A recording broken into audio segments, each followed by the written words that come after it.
Hello friends, this is Lady Flora, and it's about 80 degrees on this fine last day of December. And I don't know if you can hear, there's a mourning dove. One of my favorite bird sounds is a mourning dove. He's over there somewhere in the golden rain tree, so they recently discovered. Doesn't look very healthy though. It's not the best looking golden rain tree. But hopefully there's nothing too serious. Hopefully it'll bounce back in the spring. I don't know. Never had a tree before. But it's Thursday, so that means it's a pregnancy update. And so I can show you my tummy if you want. Let's see.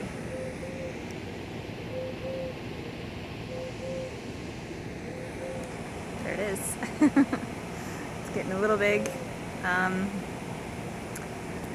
actually I think I'm bigger now than I was at the end of my first pregnancy.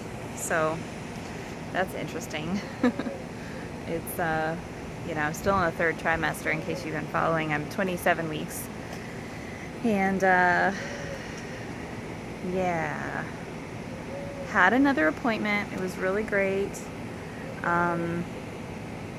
It was really cool because I was talking to the midwife and I said, I feel like his head is down and then his back is sort of, I don't know. I'm not sure where his back is, but then his legs are like either on this side or this side. And she said, oh yeah, well maybe.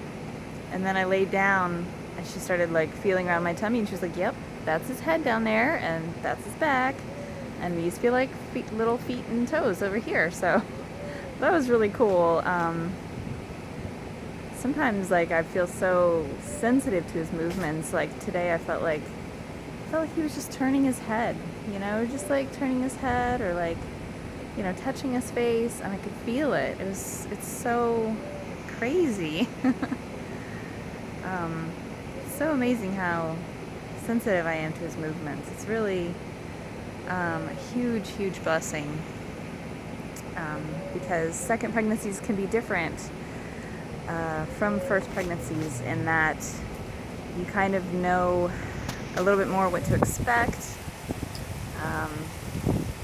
Sorry about that wind noise. And it just makes it more special to have something like this, yes, we've done this all before, we know how this works, but no, this is actually different and special, and this is a different person than my daughter, so it's really, really cool, really exciting. I think he's gonna have a little bit of a sanguine personality. That's just the feeling I get. He seems very playful to me, whereas my daughter is really just like this super cool, introverted, more choleric type, peaceful, phlegmatic type personality, which I totally love, and I think is wonderful. My husband and I are both that way, so a sanguine child will be a little more like, I don't know, a little more of a challenge, I guess. Like, and if you don't know what I mean, these are like the 4 personality types or something. There's some like book about it. It's just like a philosophy on people and personality, and it has kind of a bit of truth to it for me. There's melancholic, which is what it sounds like, and there's choleric, which is sort of the best word that can come to my mind is not the most flattering word, but slightly controlling. Not really controlling, but just sort of a you know what you want, how you want things to go. And then phlegmatic is just a very relaxed, easygoing kind of personality. And my husband and I both are phlegmatic. And then sanguine is like the social butterfly, the friendly, outgoing, playful person. So Anyways, I didn't mean to get get off into that. Yeah, so back to little man, baby number 2. Yeah, so he moves around a lot, and the midwife found exactly where he was, and she put the Doppler right on his back and found his heartbeat immediately. It was pretty amazing. Everything is still completely normal and healthy and amazing.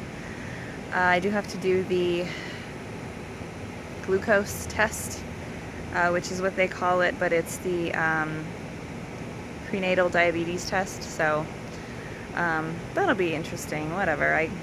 I get a little bit of time off work, so I'll go into work and then I'll go to the test, go do the test. But you have to like drink a soda, which I know sounds like a big deal, but like I just don't drink soda and I don't really like it, so whatever. But she said it didn't have any preservatives and it didn't have any dye in it, so I was like, I guess that's okay. And I asked if I could do something else, like just have like potato or like some pancakes with maple syrup or something like that, and she said that the results are less accurate if you do it that way. So I guess I'm just gonna stick to more accurate results. When I did this test before with my first child, I actually failed it the first time, and when you fail it the first time, they make you come back and do it again, but more rigorously. So when you come back and do it, you have to not eat anything the whole day, and then you come in and drink like a soda, and you're there for a really long time. Like I want to say 8 hours, some really long time, and they keep taking blood from you or whatever. So I hope I don't have to do the second round of testing, because that's not as much fun. I mean, whatever, it's fine. But yeah, hopefully I don't have prenatal diabetes. That would be great. It apparently has nothing to do with how you eat or if you have diabetes when you're not pregnant. It has nothing to do with that. It has something to do with the way your pregnancy hormones process insulin. So it sounds like I know what I'm talking about, but I really don't. So that's coming up really soon, and yeah, it's really cool. It's supposedly, according to the app, baby is about 2 pounds and the size of a cauliflower or something. I don't know. Yeah, and supposedly his eyes are open, he's looking around, he's hearing sounds. He's been hearing sounds for a while, though.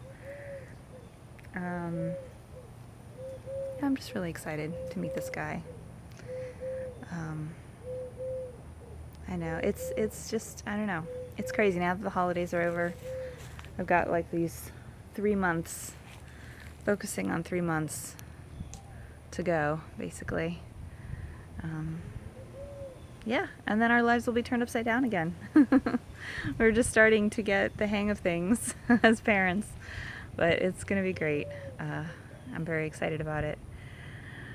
And I did want to mention just something that I've been thinking about that I think is very interesting. This time of year, you know, we see a lot of nativity scenes, and we always put up a little nativity scene, and my mom used to always do it. And so, you know, the story is just ever present of you know, of Mary and Joseph and their trip to Bethlehem, and then not being able to find any place to stay, and then they give birth in a manger, and everybody knows that story. But this is really a crazy story because a manger is not like what you would think of, like the sweet place with the cows and everybody looks so benevolent and kind, and like a manger is a stable, it's a barn, it's smelly, and it's probably full of like soiled hay, and it's probably warm, you know, and maybe a comfortable place to sleep, but it's not a clean place to sleep, and it's not seriously, it's not the kind of place where you want to have a baby, is it? I mean, it's like giving birth in like a really messy place, like in your backyard or something, or even, I don't know, even messier than that. Like it's weird, but like if you think about that, it makes the story even more powerful. Like, especially if you're watching this video and you have kids and you've given birth in a hospital or even a birth center or whatever setting, you know how important the environment is that you give birth in. Sorry, my husband just walked by. And it's really important because you've got to focus and you can't be worrying about stuff. You've got to just feel safe and feel secure. And can you imagine how that must have felt? Like, seriously, can you imagine how Mary must have felt?